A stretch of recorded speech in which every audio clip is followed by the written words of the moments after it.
2025년 10월 23일. 이야, 이날 한국 증시는 정말 한편의 드라마였습니다. 장중에 사상 최고치를 찍었다가 갑자기 뚝 떨어졌죠? 대체 무슨 일이 있었던 건지 오늘 그 이야기를 한번 제대로 파헤쳐 보겠습니다. 자, 먼저 이것부터 보시죠. 3020.21. 와, 이게 장중에 코스피가 찍은 점수인데 말 그대로 역사상 최고 기록을 갈아치운 순간이었어요. 시장 분위기는 거의 축제였죠.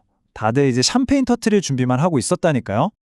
그런데 말이죠. 장이 딱 끝나고 나서 성적표를 받아보니까 마이너스 0.98%. 네? 마이너스라고요? 맞습니다. 바로 그 사상 최고가를 찍은 날 시장은 결국 파란불로 마감했습니다. 아니 이게 어떻게 된 일일까요? 정말 미스테리하죠?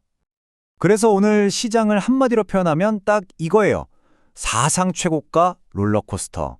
정말 꼭대기까지 치솟았다가 그대로 곤두박질을 친 건데 대체 왜 이렇게까지 흔들렸을까요? 오늘 시장을 설명하는 가장 완벽한 한 문장이 바로 이겁니다. 개인 투자자와 외국인 기관연합군의 힘겨루기. 그러니까 한쪽에서는 가자! 하고 막 밀어 올리고 다른 한쪽에서는 안 돼! 하면서 끌어내리는 그야말로 엄청난 힘싸움이 벌어진 거죠. 자, 그럼 이 시장의 줄다리기, 그 중심에는 뭐가 있었을까요? 바로 시장의 방향을 완전히 반대로 끌어당기는 거대한 두 개의 뉴스가 있었습니다. 한쪽에서는 이런 악재가 있었어요. 미국이 중국에 또 소프트웨어 수출을 제한할 수 있다는 소식. 아, 이거 미중 무역 전쟁 다시 시작되는 거 아니야? 하는 불안감이 확 퍼졌죠.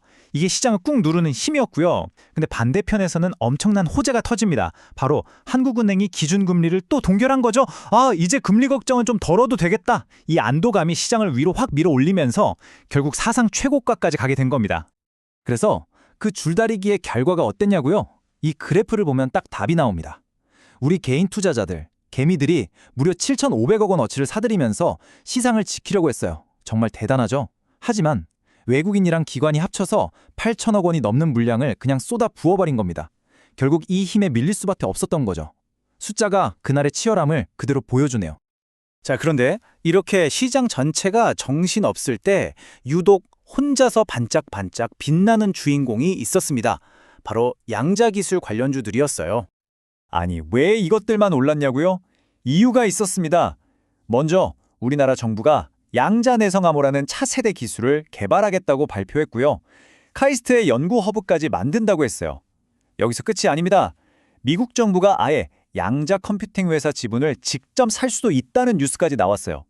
이건 국내외에서 호재가 쌍으로 터진 거죠. 그러니까 이게 중요한 포인트예요. 다른 주식들은 다 파란불 켜고 힘들어하는데 이 양자 기술 테마주들만 혼자 빨간불 켜고 하늘로 날아간 겁니다. 시장의 흐름을 완전히 거스른 거죠. 오늘 이 테마가 얼마나 뜨거웠는지 감이 오시죠? 아니, 근데 양자내성 암호가 도대체 뭐길래 이렇게 주가를 들썩이게 만들었을까요? 이름만 들으면 되게 어려워 보이는데? 제가 아주 기가 막힌 비유로 정말 쉽게 설명해 드릴게요. 자, 한번 상상해 보세요. 지금 우리가 쓰는 인터넷 뱅킹 암호 같은 건 아주 튼튼한 자물쇠예요. 슈퍼컴퓨터로도 풀려면 100년은 걸리죠. 그런데 갑자기 헐크가 나타난 겁니다. 이 헐크가 바로 미래의 양자 컴퓨터예요. 이 헐크는 그 튼튼한 자물쇠를 단 1분 만에 박살내버릴 수 있어요. 큰일 났죠? 그래서 과학자들이 만든 게 뭐냐? 바로 헐크도 절대 못 부수는 자물쇠. 이게 바로 양자내성 암호 PQC입니다. 어때요? 이해가 확 되시죠? 그래서 이걸 좀 더 전문적인 용어로 정리하면 이렇습니다.